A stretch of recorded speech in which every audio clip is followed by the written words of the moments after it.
na malaki sa Dubai. So, I'm so happy na, mga outfits ko na hindi pinapahiram sa akin. So, marami akong friends na designers. Hindi po kayo yung gumagawa? Hindi, kasi interior designer ko sa design ng mga bahay. Pero kala ng mga tao, fashion kasi. Grabe akong mag-fashion, di ba? Pero hilig ko lang talagang magdamit. Super hilig.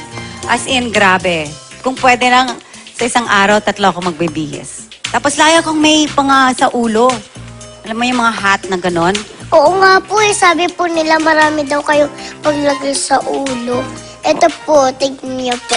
Ayan po. Oy, diba? Ano pong tawag dyan? Yan ang tawag na fascinator. Diba? Parang Fascinator. nilalagay sa ulo para matignan ng mga tao na wherever I am in the world, parang nila, you're Filipina. O, diba? Proud na proud. At tapos sinasabi nila na parang, ang ganda-ganda tignan. And then I say na, made in the Philippines yan. So, lagi ko nagpropromote ng Philippines all over the world.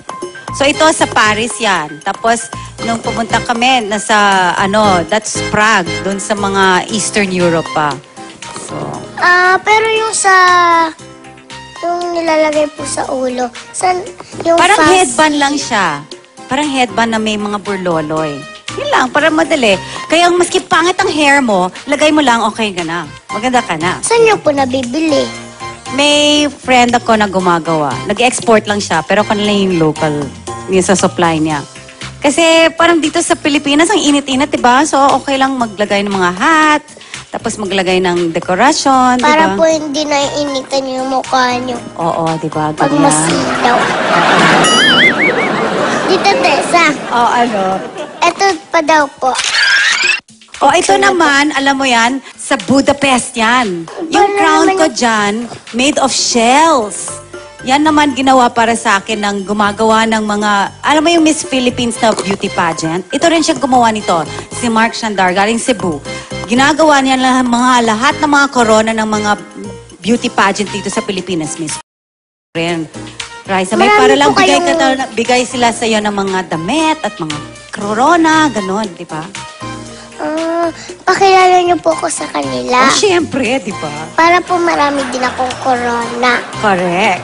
Kayo po, marami pong kayong corona sa bahay? Oo, dami. Kasi nga, gusto ko na parang namamatching sa outfit ko. Ito ginamit ko kasi nag-celebrate kami ng 20 years ng asawa ko.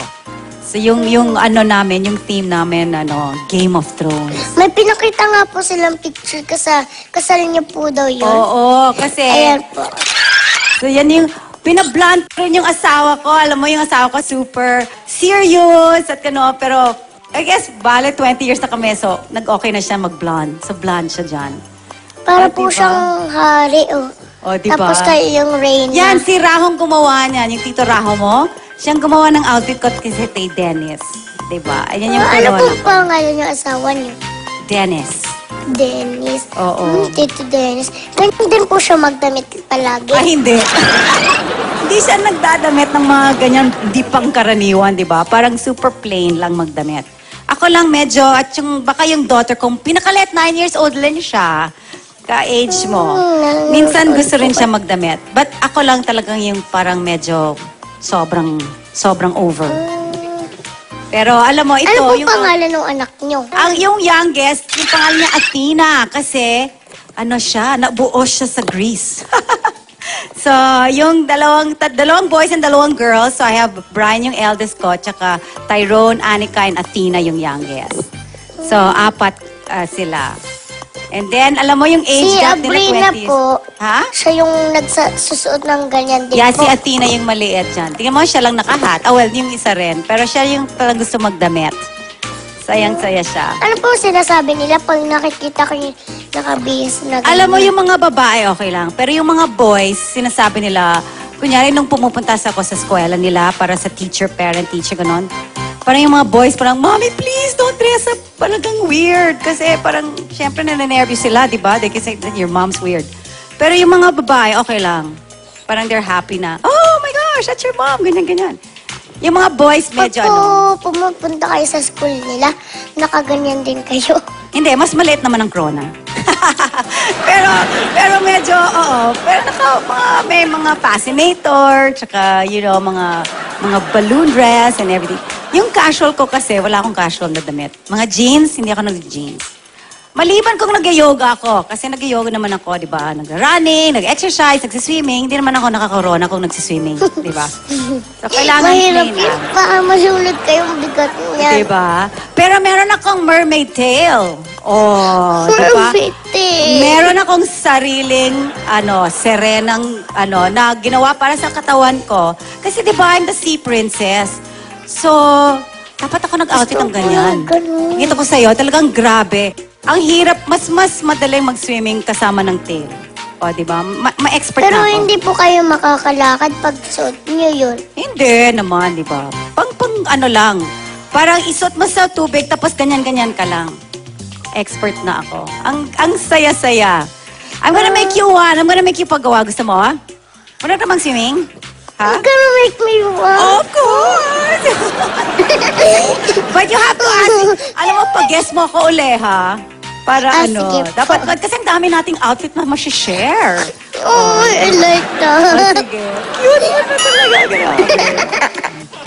Sige, matching tayo. Next time, pag-guess ko, dapat tayong dalawa naka-mermaid tail. Okay? Tapos Kaya lang, paano po tayo maglalakaw ganun? Hindi. Dapat naka-swim, ka ng swimming pool. Sige, papalagyanan po namin ng swimming pool. Maglagay tayo ng inflatable dito, di ba? Opo. Kasi papagawa kita. Anong waistline mo? Alam mo ba? Mamaya na lang po. Secret. Medyo malaki po eh. Hindi naman. Cute. Nag-extra rice po kasi ako. Talaga? Kasi may bilbil ako. Ilang extra rice kaya mo? Alam mo yung only rice? Ilang kaya mo? Mga 3 po. 3? Oh my God. Sarap po kasi. Lalo pag yung ulam, adobo, paksiw, afritada. Oh my God. Kayo po, ano pong favorite yung ulam? Hindi ako makain ng karne kasi. At saka chicken. Isda Ano lang. po kinakain mo? Isda, vegetables. Kasi parang nag-yoga ko, di ba? So parang I'm into healthy stuff, kanon. Anyway, bata ka pa naman, pwede ka leksyon lahat. Go ng go hanggang siguro 16 ka, tapos mag-diet ka na. Di ba? Malayo ka pa naman, di ba? 9 years old ka lang.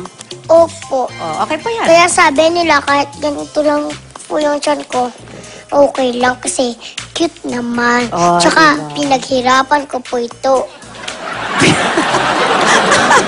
Oo, mahirap to sustain that, di ba? Kailangan maraming kang only rice talaga kain araw-araw.